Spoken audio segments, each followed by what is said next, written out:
Hi everyone and welcome back. According to data from the World Health Organization, India's elderly population is going to go from around 65 million to 227 million by 2030. As the demographic makeup of the country shifts, a lot of how the economy functions will start to shift as well.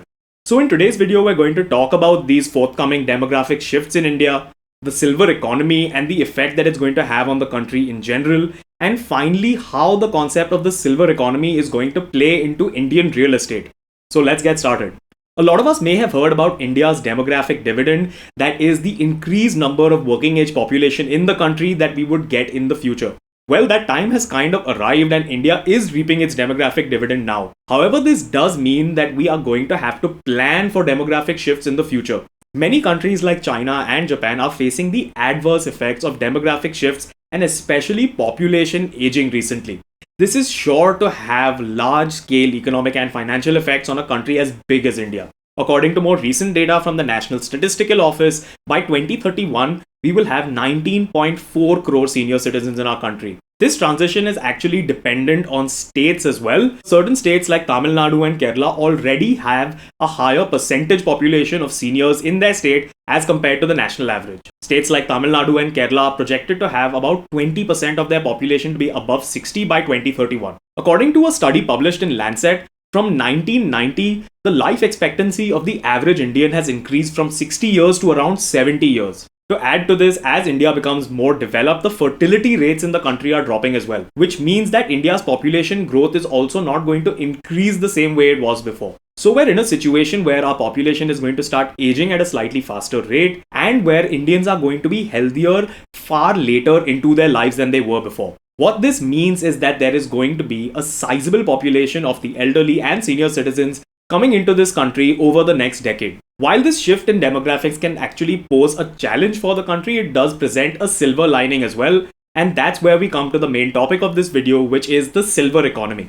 To put it simply, the term silver economy refers to products and services that are targeted to be consumed by the elderly. Certain studies actually show that this group of 45 to 64 is actually the wealthiest cohort in the world and therefore has high consumption potential.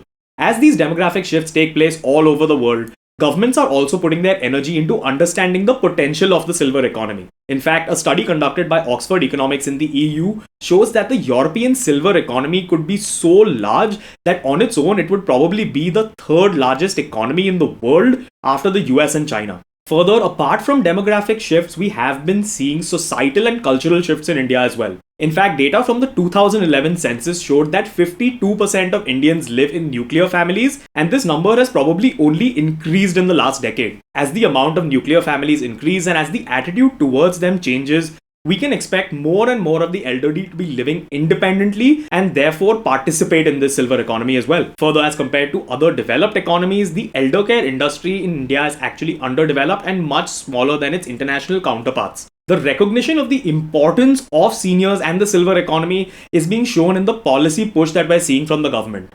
In fact, in December 2020, the government came up with the draft national policy for senior citizens.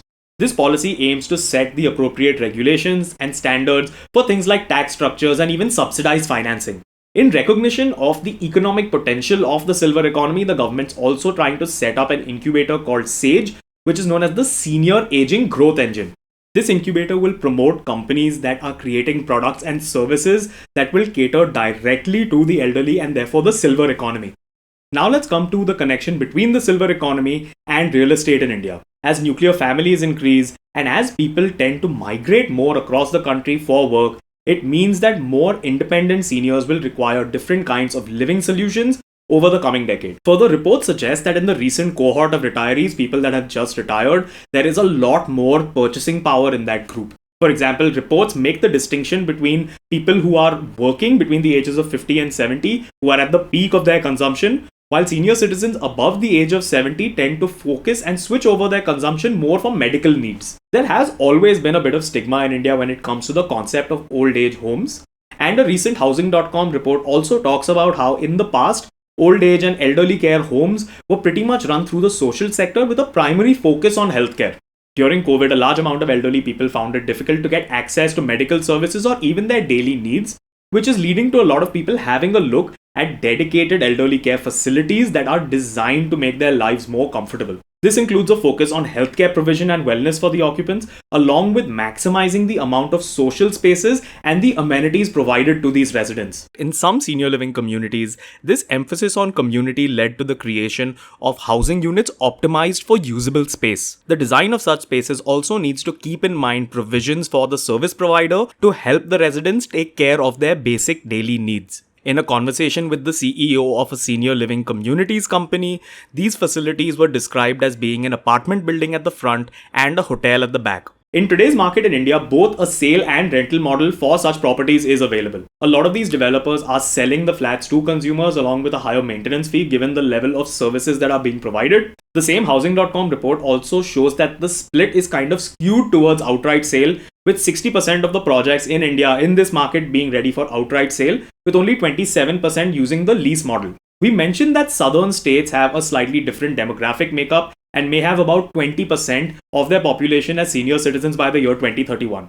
About 70% of the dedicated senior living projects that we've seen in India are actually based in South India. As we mentioned before, there is a definite gradation in the types of facilities available for senior living in India. The main factor here seems to be the level of medical care and attention that is provided along with the actual space.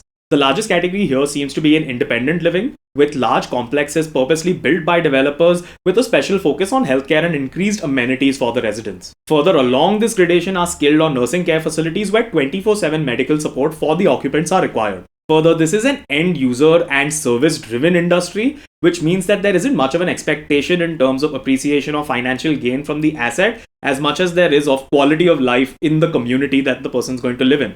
The same report also suggests that this industry is so large that over time this vertical could become its own different asset class in Indian real estate. A major caveat here is that when we talk about senior living and the silver economy, we're mostly talking about affluent seniors that can afford to live independently. This may not be the case for everyone, and there is a question to be asked about the baseline level of care that a lot of these senior citizens might receive. Further, in a lot of things like retirement savings, India actually lags behind the world. And while these demographic shifts might present an opportunity in the form of senior living or a silver lining in terms of the silver economy in general, it's interesting to see how we will adapt our economy to the increasing number of seniors in India in the coming decades. As always, if you enjoyed the content, please do like the video and subscribe to the channel, and I hope to see you again soon.